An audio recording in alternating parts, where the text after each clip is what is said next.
शायद हमारी पेस को लैंड ऑफ पेसर्स कहा जाता है। पेस को कहीं ना कहीं नजर लग गई हमारी अचानक से। हमने देखा कि हमारे पास बहुत लीथल कॉम्बिनेशन हुआ करते थे। अगर स्पेसिफिकली पेस की बात की जाए तो शुएब अख्तर जिस तरह से धाक बिठाते थे, उसके साथ आसिफ आके अपनी वेरिएशन से अगले बैटर को बहुत तंग कर देते।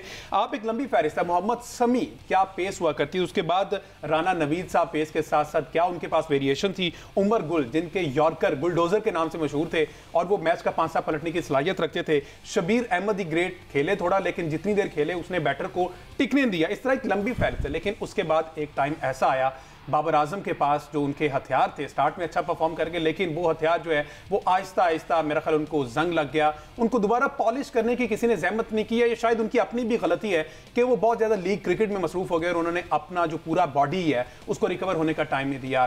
वर्कलोड करना उनको आया नहीं। शायद पैसे की दौड़ थी। उन्होंने कहा कि जो है यही मौका है, कमा लिया जाए। लॉन्ग टर्म नहीं सोचा, जो सोचा शॉर्ट टर्म और पैसे के लिए सोचा। अग्री करें ना करें पैनलिस्ट वो एक अलग बात है, लेकिन टू मी ऐसा लगता है कि शायद पैसे की दौड़ लगी और ये सारे बैटर, सारे फील्डर, सारे जो बॉलर हैं ये पैसे के पीछे पड़े। अगर भट्ट साहब हमारे पास ये जो खासा हुआ करता था स्पीड, ये अगर वापस ना आई, हम 130-35 तक ही रह गए, तो क्या हमारे कप्तानों के पास क्या ऑप्शन बचेंगे? हमारे कप्तान तो यही सोच के आते थे कि हमारी स्ट्रेंथ इतनी बॉलिंग की कि हम तो अगले को टिकने नहीं देंगे, हम तो 150 के अंदर अंदर इनको सारों को घर भेज देंगे। ये सवाल भी ऐसे बनता है बहुत सारे कप्तानों से जो रिसेंट हिस्ट्री में गुजरे हैं।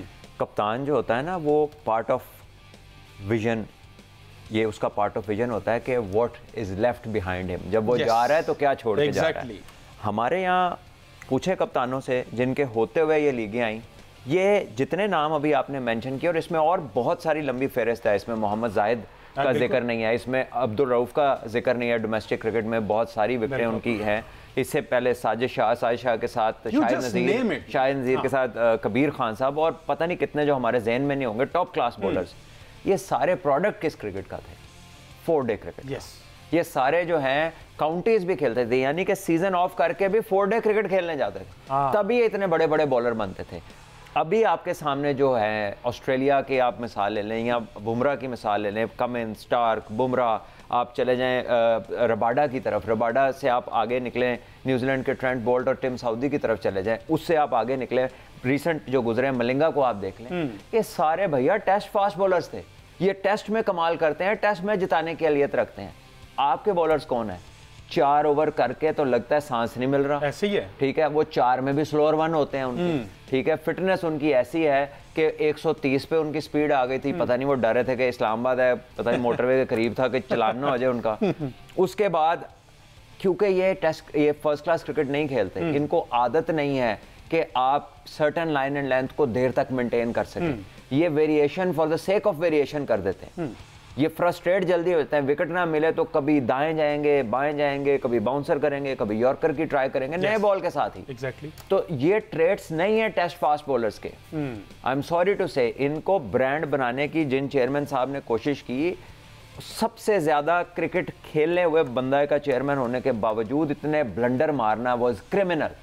जितने ब्लंडर उस बंदे ने मारे, आप पीजीएल को बीच में, मैं कहता हूँ 2 साल आपने 2-3 साल ही डिपार्टमेंट बंद किए ना, आपकी जनरेशन गायब हो गई प्लेयर्स की। फर्स्ट क्लास में से एक जनरेशन गायब हुई है। कितने साल लगे? 2 से 3 साल आप एक किसी प्लेयर की, एक एथलीट की एज, पीक एज से निकाल दें तो आपका जनरेशन का गैप आ गया और वो प्लेयर के वो वाले पीक के 3 इयर्स वापस नहीं आने जो यहाँ पर हुआ है। आपने जब पीजीएल कराई है उसके बाद मुझे बताएं ना, उससे कोई प्लेयर आगे खेला है? कोई अभी तक फर्स्ट क्लास में भी एस्टैब्लिश हुआ है? और बात बताएं, अभी अपनी ये पाकिस्तान जूनियर लीग का जिक्र किया, एक बड़े जोरों शोर से आइडिया ड्रॉप इन विकेट का हमने देखा। मैं ऑस्ट्रेलिया देखा है, वो सारा कुछ है। मुझे बताएं what a nonsensical idea that was. यानी वो कोई आप 80 करोड़ रुपए के करीब में उसका ओवरऑल बजट था और वो अमूमी तौर पर जो कल्चर है वो न्यूजीलैंड और ऑस्ट्रेलिया में है। ये जो विकेटें हैं ड्रॉप इन, ये बाज़ का तो उन एरियाज़ के लिए है, उन स्टेडियम या उन वेन्यूज़ के लिए इस्तेमाल की जाती है जो कि मल्टीपर्पज़ स्टेडियम होते हैं उनके लिए। अच्छा, उसके बाद मुझे बताएं, उस दिन ये भी हमारे साथ है हमजा भी, हम गुजरांवाला के टेस्ट सेंटर पे गए। वहाँ के डीसी साहब क्रिकेटर रहे हैं, वो अच्छी कोशिश कर रहे हैं उसको मेंटेन करने की। उसको लुक आफ्टर नहीं कर सकते आप। 80 करोड़ में एक आप लाला मूसा मलिया स्टेडियम। सर वैसे मैं एक माजरत के साथ एक छोटी सी बात है कि ये स्टेडियम पीसीबी के अंडर नहीं है। नहीं है। क्या लोकल गवर्नमेंट एक ग्राउंड नहीं मेंटेन कर सकती?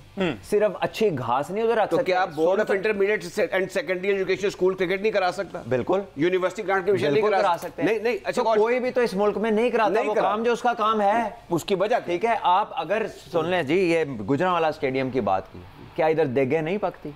इधर पहलवानों का खाड़ा नहीं लगता अंदर? क्या हैदराबाद स्टेडियम में शादियां नहीं हुई? क्या हेलीकॉप्टर लैंड नहीं हुआ गुजरांवाला स्टेडियम में? क्या हॉकी स्टेडियम में जलसा नहीं कराया? उसकी वजह क्या है? हमारी मुल्क के सियासतदानों ने। नहीं, उसकी वजह यह है कि स्पोर्ट्स आपकी रियासत के इदारों के भी किसी हद तक और काफ़ी हद तक हुकूमत की प्रायोरिटीज़ में शामिल नहीं है। वो जो मैं उन विकेट्स की बात कर रहा था, जितना बजट बनाया गया, अगर मेरे पास हो तो मैं उसमें से आधा KCCA को दे दूँ और आधा LCCA को दे दूँ। पर सब आपने बात की थी ना, अभी ये कह रहे इंटरेस्ट नहीं है ऑस्ट्रेलिया में प्रॉपर स्कूल क्रिकेट जो है का करिकुलम में ऐड कर दिया है क्रिकेट को एज अ सब्जेक्ट। हाँ, कि ये हर सूरत होगा, क्योंकि उनको नजर आ रहा है कि अब हमारे पास उस तरह का क्वालिटी नहीं रहा। अच्छा, एक बात जब ये जिक्र आपने की, इसने भी हमजा ने जिक्र किया, अगर लोड उठाने की सलाहियत, मुझे यूँ लगता है कि जो मॉडर्न डे क्रिकेट है, हमारे जो अब यंगस्टर, ये जो अर्बन कल्चर है ना, शहरी कल्चर, ये क्रिकेट के लिए बड़ा ज़रूरी होता है। By the way I tell you, अब इसमें हो ये रहा है कि मेरी तरह के सारे पेंडू कन्वर्ज हो गए हैं शहर के अंदर, मुफासिल इलाकों के। उन्होंने इस कल्चर को बर्बाद करके रख दिया है, और जो बाबू लोग इसको मैनेज कर रहे हैं उनको अपनी पड़ी हुई है। उनमें से बाद मुर्दे भी आके जिंदा हो जाते हैं जब क्रिकेट बोर्ड के ऊपर कोई बुरा वक्त आता है, वो भी कहते हैं बड़ा काम होना चाहिए। अच्छा, हो ये रहा है। अब इसमें जो आप चेयरमैन साहब की भी बात कर रहे थे, मुझे बड़ी हैरानगी हुई कि उन्होंने कहा कि पिच के बारे में रिपोर्ट पेश की जाए। अच्छा, पिच को बनाने वाले उसका तजिया करने वाले भी, उस पर फैसला करने वाले वो क्रिकेट बोर्ड है। थर्ड पार्टी कौन सी? वही है कि कमीशन बनेगा। ये बिल्कुल वही है। कुछ नहीं, मेरी बात सुने, और किरदार तक रिपोर्ट की जाए पेश पिच की, तो पिच की रिपोर्ट पेश कर भी दी गई तो उनको क्या पता चलना? मुझे ये बता क्या? ठीक है, पिच देखे जी, अगर you don't need to be a rocket scientist to know the pitch, अगर उसके ऊपर आपकी स्मूथनेस नहीं है तो ग्रिप होगी। अच्छा, इसमें मैं एक चीज ऐड कर दूं सलमान भाई, ठीक है, अगर क्रैक छोटा है तो स्लो होगी, अगर उसका चेहरा ड्राई है तो स्पिन और रिवर्स होने का चांस है, अगर मॉइस्ट है तो सीम और स्विंग होने का चांस है, अगर ग्रीन है तो ऊपर देख लें टेम्परेचर कितना है, कब तक मॉइस्चर होल्ड करेगी। ये कॉमन सेंसिकल चीजें हैं। ये हमजा, तू भी बीच में शामिल हो जा। मुझे आप ये बताएं कि क्या ये जो हम मैच हारे हैं, पहले वाला डिबैकल हुआ है, उसमें आप विकेट को मुद्दा इल्जाम ठहराएंगे? और आपके तो प्लेयरों के दिमागी तौर पे पल्ले ही कुछ नहीं है। शर्म आनी चाहिए उस बंदे को, शर्म आनी चाहिए उस बंदे को जो विकेट के ऊपर इसका इल्जाम ठहराए। हाँ, अच्छा, अब विकेट की कंडीशन आपके हेड कोच अभी प्रेस कॉन्फ्रेंस में कह रहे थे, जब दोपहर में हुई है, उन्होंने कहा अनाउंस हमने कर दी है, लेकिन अभी विकेट नहीं हमने देखा, विकेट हम कल देखेंगे, क्योंकि बारिश आज प्रैक्टिस सेशन भी कैंसिल हो गया। लेकिन पहले आप ये क्लेम करते थे कि हमने विकेट के अकॉर्डिंग अबरार को बाहर बैठाया, लेकिन आपने पहले देख ली, अब आंखें बंद करके आपने अबरार को ऐड कर लिया। प्रेशर है, अब प्रेशर है प्यारे। कौन सा उन्होंने देख के कोई रॉकेट साइंस लगाई है? ये सब ऐसे ही है, ठीक है। पहले कह रहे हैं कि हमारे पास डाटा नहीं है, फिर कह रहे हैं हमने आर्टिफिशियल इंटेलिजेंस के ऊपर जो है ये सिलेक्शन 80%। अच्छा, ये भी बताइएगा, ये क्या आर्टिफिशियल? 80% कंप्यूटर से सिलेक्शन किया और 20% जो है ना उसमें ह्यूमन एस्पेक्ट है। चले बंदे तो सारे उनका सिलेक्शन से जिम्मेदारी ही 20% रह गई ना, वो तो जान छूट गई है, ठीक है जी। तो भैया पाकिस्तान जो है वो तो दुनिया से आगे निकल गया। चांद पे जाने वाले ममालिक ने अभी तक सिलेक्शन कमेटी में आर्टिफिशियल इंटेलिजेंस का इस्तेमाल नहीं किया, या नंबर्स ने ह्यूमंस को सुपरसीड नहीं किया, लेकिन पाकिस्तान में हो गया।